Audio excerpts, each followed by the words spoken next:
दूर किसी जंगल में दो सहेलियां रहा करती थी, टूनी चिड़िया और गोरी कौवी। जहाँ टूनी चिड़िया की शादी गरीब रॉकी कबूतर से होती है और गोरी कौवी की शादी अमीर कालू कौवे से हो जाती है। गोरी कौवी घमंडी तो थी ही, लेकिन शादी के बाद उसे दौलत का भी घमंड हो गया था। टूनी चिड़िया और गोरी कौवी आसपास ही रहा करती थी। जब भी मौका मिलता गोरी कौवी टूनी चिड़िया के गरीब होने का मजाक बनाती। टूनी, तुम्हें पता है अभी कल ही मेरे पति ने मुझे सोने का हार दिलाया है और हमने तुम्हारे घर के पास ही एक खेत भी खरीद लिया है। तुमने तो शादी के बाद कुछ भी नहीं खरीदा होगा, लेकिन तुम खरीद ही क्या सकती हो। तुम्हारे तो खाने का भी कोई ठिकाना नहीं है। तुम्हारा पति कुछ कमाता भी तो नहीं है। ये सुनकर टूनी चिड़िया को बुरा तो बहुत लगता, लेकिन वो चुपचाप ये बेइज्जती सहन कर लेती।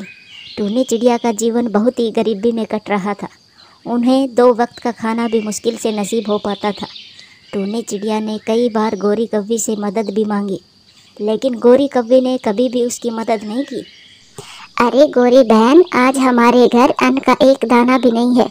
मेरे पति जमींदार से भी पैसे उधार लेने गए थे, लेकिन जमींदार ने मदद करने से इनकार कर दिया। गोरी बहन, तुम हमारी कुछ मदद कर दो। फसल बिकते ही हम तुम्हारे पैसे लौटा देंगे। प्लीज बहन, तुम तो मेरी बचपन की सहेली हो ना। टूनी बहन, तुम आज आई हो पैसे लेने। अगर कल आती तो मैं तुम्हारी कुछ मदद भी कर देती। वो क्या है, आज हमने जो जमीन खरीदी थी ना, वो पैसे उसको दे दिए, तो आज हमारे घर में एक भी पैसा नहीं है। मैं आपकी कैसे मदद कर सकती हूँ। ऐसे गोरी कौवी ने टूनी चिड़िया की कभी भी कोई मदद नहीं करी। टूनी चिड़िया बेचारी उदास होकर अपने घर आ जाती है। गोरी बहन ने भी पैसे देने से मना कर दिया। अब मैं क्या करूँ। हे ऊपर वाले, मेरी कुछ तो मदद करो। हाँ, मैं ऐसा करती हूँ। मैं दूसरे जंगल में मेरी बहन रहती है, मैं उसके पास जाती हूँ, शायद वो मेरी मदद कर दे। ऐसा सोचकर टूनी चिड़िया अपने बहन वाले जंगल की तरफ जाती है। वो रास्ते में जा ही रही थी, तभी उसे एक बूढ़ी चिड़िया मिल जाती है। उसके पास एक पानी का मटका था। अरे माँ जी, आप इस उम्र में ये भारी मटका लेकर कहाँ जा रही हो। कहीं नहीं बेटी, यहीं पास में ही मेरा घर है। मैं अपने घर पानी लेकर जा रही हूँ। अच्छा माँ जी, मैं भी उसी तरफ जा रही हूँ। लाओ, ये मटका मुझे दे दो, मैं लेकर चलती हूँ आपका मटका। नहीं बेटी, मैं ले जाऊंगी मटका, तुम क्यों परेशान होती हो। अरे माँ जी, मैं भी तो आपकी बेटी जैसी ही हूँ। लाओ, मुझे दे दो ये मटका, आप परेशान हो रही। ये कहकर टूनी चिड़िया वो मटका ले लेती है और दोनों साथ साथ ही दूसरे जंगल में पहुंच जाती है। टूनी चिड़िया ने वो मटका उस बूढ़ी माँ जी के घर में रख दिया। ठीक है माँ जी, अब मैं चलती हूँ, अपना ध्यान रखना। ये कहकर टूनी चिड़िया अपनी बहन के घर आ जाती है। उसकी बहन घर पर नहीं थी, घर पर बहन की सास थी। माँ जी, मेरी बहन कहाँ है, मुझे उससे कुछ काम है। तेरी बहन घर पर नहीं है, वो बाजार गई है। माँ जी, मुझे बहन से बहुत ज़रूरी काम था। क्या काम था, मुझे बताओ। माँ जी, मैं आपको क्या बताऊँ। माँ जी, हमारे घर के हालात बहुत ख़राब है। हमारे पास 2 वक्त के खाने के भी पैसे नहीं है। खाने को कुछ नहीं है तो इसमें हम क्या करें। हमारे पास कौन सा खजाना है जो पैसे निकाल कर तुम्हें दे दे। पैसे मांगने के अलावा कोई काम है तो बताओ, वरना यहाँ से जाओ। ये सुनकर टूनी चिड़िया दुखी होकर अपने जंगल लौटने लगी। रास्ते में उसे फिर वही बूढ़ी चिड़िया मिल जाती है। अरे बेटी, तुम इधर मेरे पास आओ। फिर टूनी चिड़िया वहाँ उस बूढ़ी चिड़िया के पास जाती है। अरे बेटी, तुम इस जंगल में किसके पास आई थी। माँ जी, मैं इस जंगल में मेरी बहन से मिलने आई थी, मुझे उससे कुछ मदद चाहिए थी। फिर टूनी चिड़िया उस माँ जी को अपनी दुख भरी कहानी सुनाती है। अरे बेटी, तुम इन तीनों घड़ों में से एक घड़ा ले लो। क्यों माँ जी, मैं इन घड़ों का क्या करूँगी। बेटी, तू इतनी दूर दूसरे जंगल में आई है और तुम्हें वापस भी जाना है। बेटी, अगर तुम्हें रास्ते में भूख लगे तो इस घड़े में लड्डू है, तुम वो लड्डू खा लेना। नहीं माँ जी, मुझे नहीं चाहिए। आपने मेरे बारे में सोचा, वही बहुत है। अरे बेटी, ले लो, तुम मेरी बेटी समान ही हो ना। उस चिड़िया के बार बार कहने पर टूनी वो घड़ा ले लेती है। ठीक है माँ जी, अब मैं चलती हूँ, वरना मुझे घर पहुँचते पहुँचते देर हो जाएगी। फिर टूनी चिड़िया वो घड़ा लेकर अपने जंगल की तरफ निकलती है। वो अपने घर पहुंच जाती है। टूनी चिड़िया आज अपनी बहन के घर गई थी। तुम्हारी बहन ने तुम्हारी कुछ मदद की या नहीं? रॉकी जी, मैं बहन के घर गई तो थी, लेकिन मेरी बहन घर पर नहीं थी और बहन की सास ने मुझे घर से भगा दिया। अच्छा, कोई बात नहीं। इसका मतलब आज भी हम दोनों को भूखा ही सोना पड़ेगा। नहीं रॉकी जी, आज हमें भूखा नहीं सोना पड़ेगा। क्या? टूनी, आपका क्या मतलब है? आपने किसी से पैसे उधार लिए हैं क्या? नहीं रॉकी जी, जब मैं मेरी बहन के घर से वापस आ रही थी तब रास्ते में मुझे एक बूढ़ी चिड़िया मिली थी। उस माझी ने मुझे एक लड्डू से भरा घड़ा दिया, कहा रास्ते में भूख लगे तो खा लेना, मगर मैंने वो लड्डू नहीं खाई। क्या? ये तो बहुत अच्छा हुआ। टूनी, अब तुम जल्दी से वो लड्डू ले आओ, अपन दोनों खाएंगे। मैंने सुबह से कुछ नहीं खाया है। आप यहीं रुको, मैं अभी लेकर आती हूँ। और फिर जैसे ही टूनी चिड़िया घड़े को खोलकर देखती है तो वो चौंक जाती है। अरे बाप रे, सोने के सिक्के, वो भी इतने सारे। फिर रॉकी कबूतर भी वहाँ पहुँच जाता है। हे भगवान, इतने सारे सोने के सिक्के! तुम्हें ये सब किसने दिया? रॉकी जी, मैं सच कह रही हूँ, मुझे ये घड़ा एक माझी ने ही दिया था।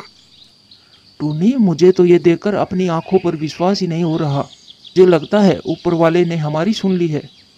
आप सही कह रहे हो जी, मुझे भी विश्वास नहीं हो रहा। टूनी चिड़िया और रॉकी कबूतर की खुशी का कोई ठिकाना नहीं था। फिर उन दोनों ने अपने लिए कुछ ज़मीन खरीद ली और खेती करके अपना गुजारा करने लगे। टूनी चिड़िया की तरक्की देखकर गौरी कौवे को जलन होने लगी। वो अपने पति कालू कौवा से कहती है, कालू जी, ये टूनी चिड़िया इतनी ज़्यादा पैसे वाली कैसे बन गई? उसके पास इतने पैसे कहाँ से आया? कुछ दिन पहले तो वो मुझसे भिखारी की तरह भीख मांगने आई थी और अब वो हमसे भी ज़्यादा अमीर हो गई है। हाँ गौरी, मैं भी यही सोच रहा था। रॉकी कबूतर तो मजदूरी करता है, फिर उसके पास इतने पैसे आए कहाँ से? लेकिन गौरी, अभी कुछ दिन पहले टूनी चिड़िया को दूसरे जंगल की तरफ जाते देखा था। शायद वो अपनी बहन के घर गई थी। क्या? वो अपनी बहन के घर गई थी? मुझे तो लगता है वो अपनी बहन के घर से ही इतनी दौलत लेकर आई होगी।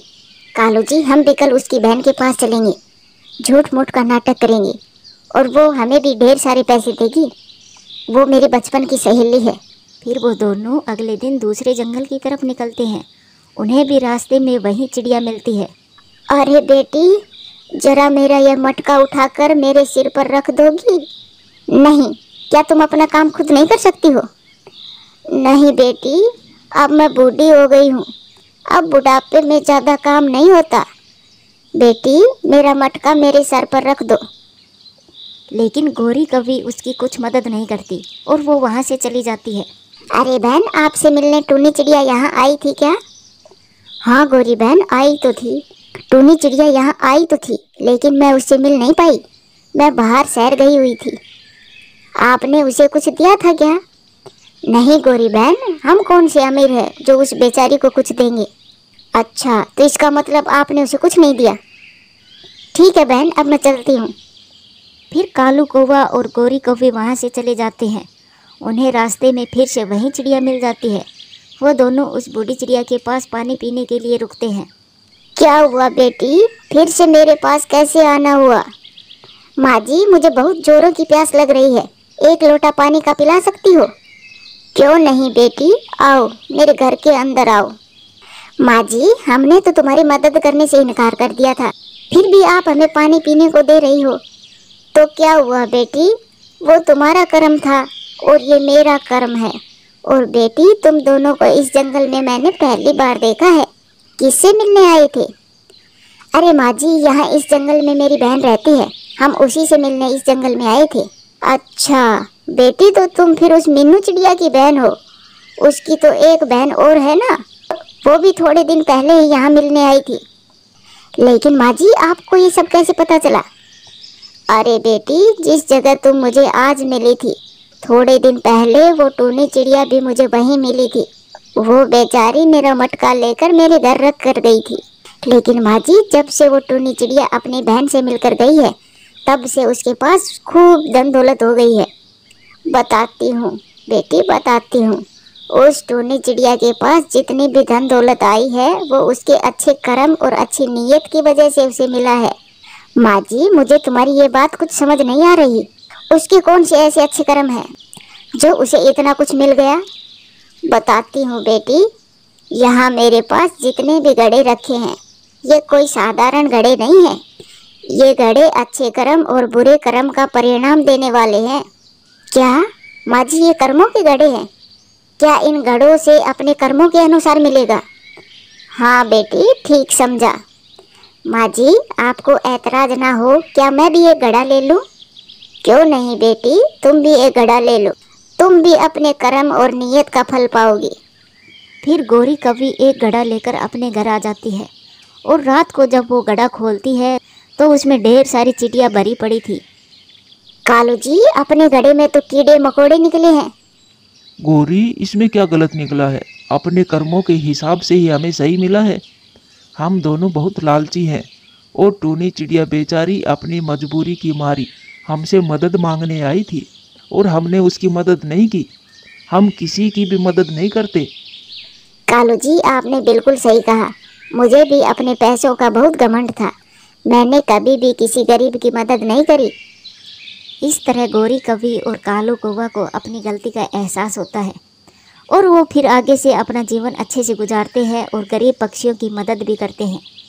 प्यारे दोस्तों, वीडियो अच्छी लगे तो लाइक करें, शेयर करें, कमेंट्स करें और हाँ, चैनल को सब्सक्राइब करें। आपका धन्यवाद। सुंदरवन जंगल में एक टूनी नाम की चिड़िया रहती थी। वो बहुत ही दयालु स्वभाव की थी। वो बहुत ही मेहनती थी। वो जंगल में सेब बेचने का काम करती थी। उसी जंगल में एक लालची कालू कौवा भी रहता था। वो कभी भी मेहनत नहीं करता था, हमेशा दूसरों की चीज़ों पर ही अपना ध्यान रखता था। टूनी चिड़िया, मुझे 1 किलो सेव दे दो। चिड़िया, सेव मीठे मीठे ही देना, जिसे खाकर मेरी पत्नी खुश हो जाए। रोकी भैया, मेरे सेब हमेशा ही मीठे रहते हैं। मेरा आज तक एक भी सेब खराब नहीं निकला। आप सेब की चिंता ना करें। चिड़िया, इसीलिए तो मैं हमेशा आपसे ही सेव खरीदता हूँ। इस प्रकार जंगल के तमाम परिंदे टूनी चिड़िया से ही सेब खरीदते थे, क्योंकि उसका स्वभाव और सेब दोनों ही अच्छे थे। इस तरह से सब कुछ अच्छे से चल रहा था। फिर एक दिन जंगल में जोरदार बारिश हो जाती है। बारिश कई दिनों तक लगातार होती रहती है। रोकी यार, जंगल में बारिश ज्यादा होने की वजह से हमारी सारी अनाज की फसल खराब हो गई है। अब हमारे पास खाने के लिए कुछ भी नहीं है।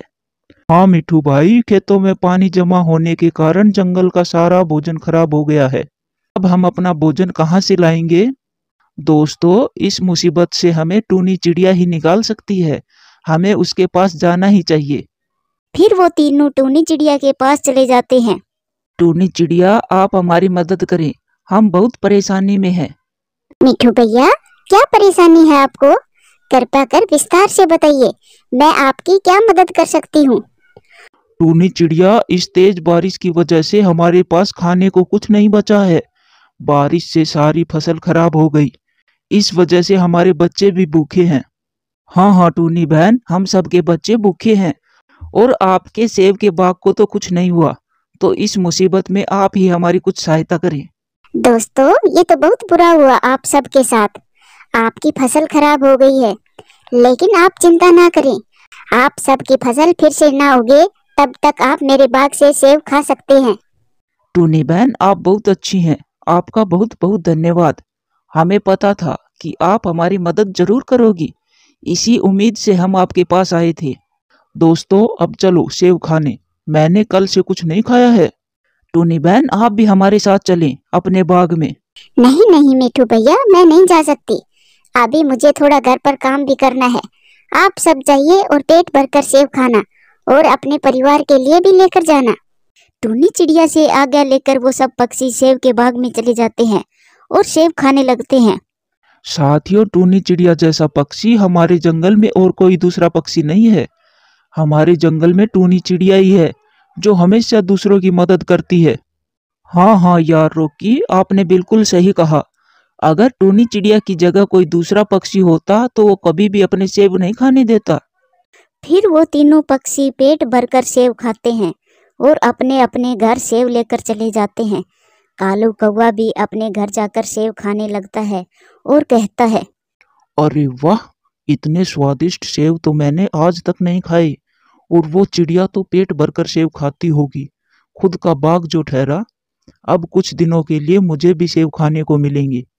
उस दिन के बाद जंगल के सारे पक्षी टूनी चिड़िया के बाग में जाते और मीठे मीठे सेब खाते और घर के लिए भी लेकर आते। फिर ऐसे ही कुछ समय गुजर जाता है। साथियों, अब हमें टूनी चिड़िया के बाग में सेब नहीं खाने चाहिए। अब हमें अपनी फसल उगाने पर भी ध्यान देना चाहिए, क्योंकि अब खेतों में जमा पानी निकल चुका है। हाँ हाँ रोकी भाई, आप सही कह रहे हो। टूनी चिड़िया ने हमारी बहुत मदद की है। अब से हम उसके बाग में एक भी सेब नहीं तोड़ेंगे।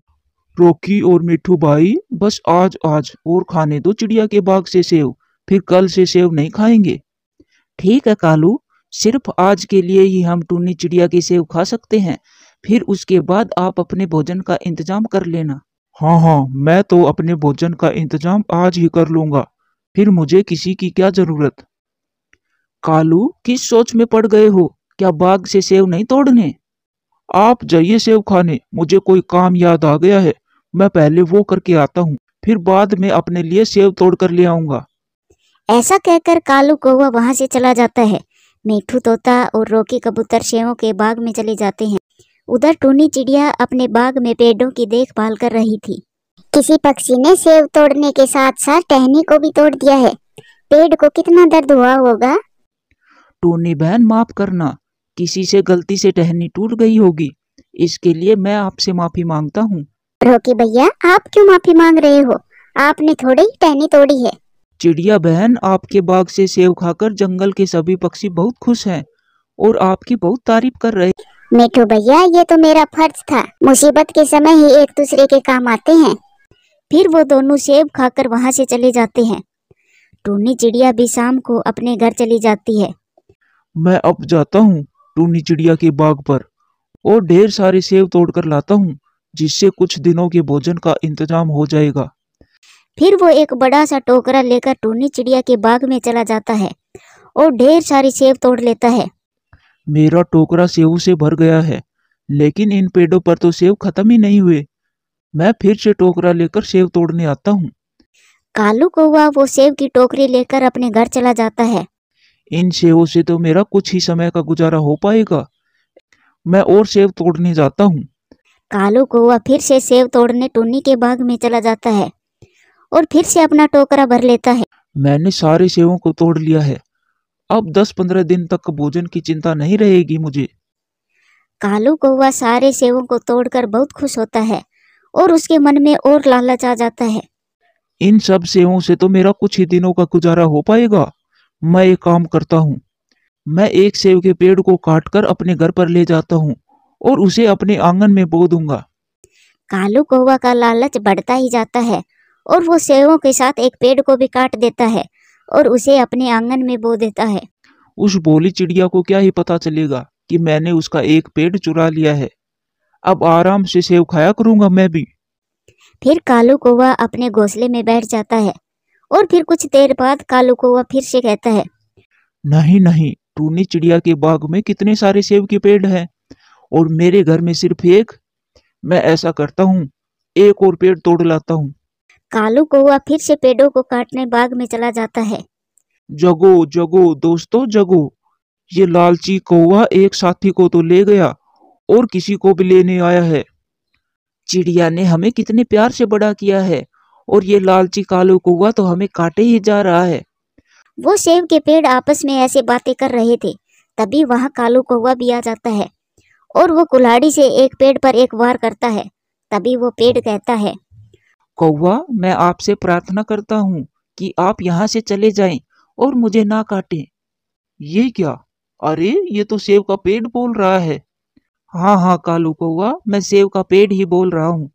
आप हमें यहाँ से ना ले जाइए, हमें चिड़िया के पास ही रहने दें। पेड़? जैसे टूनी चिड़िया आपका ख्याल रखती है, वैसे ही मैं भी आपका ख्याल रखूंगा। आप यहाँ पर भी खड़े हो तो फिर मेरे घर पर भी आपको खड़ा ही रहना है। कालू कौवा, मैं आपको आखिरी बार बोल रहा हूँ, अगर हम में से एक भी पेड़ को काटा तो उसका परिणाम भुगतने के लिए तैयार रहना। ना ही तुम्हारे पैर है और ना ही पंख, और आए मुझे धमकी देने वाले। कालू कौवा की यह बात सुनकर पेड़ को और भी गुस्सा आ जाता है। चाहे हमारे पैर ना हो, चाहे पंख ना हो, लेकिन आप ये ना बोलो कि हमारे पास एक ऐसी शक्ति है, अगर हम चाहे तो आपके साथ कुछ भी कर सकते हैं। कालू कौवा पेड़ की किसी भी बात पर कोई ध्यान नहीं देता और वो अपनी कुल्हाड़ी पेड़ की जड़ में मारता है। तभी एक सेब पत्थर में बदल जाता है और कालू कौवा के सिर पर आ गिरता है, जिससे कालू कौवा की वहीं मौत हो जाती है। प्यारे दोस्तों, इस कहानी से सीख मिलती है, हमें कभी भी जीवन में लालच नहीं करना चाहिए, क्योंकि लालच एक बुरी बला होती है। वीडियो अच्छी लगे तो लाइक करें, शेयर करें, कमेंट्स करें और हाँ, चैनल को सब्सक्राइब करें। आपका धन्यवाद।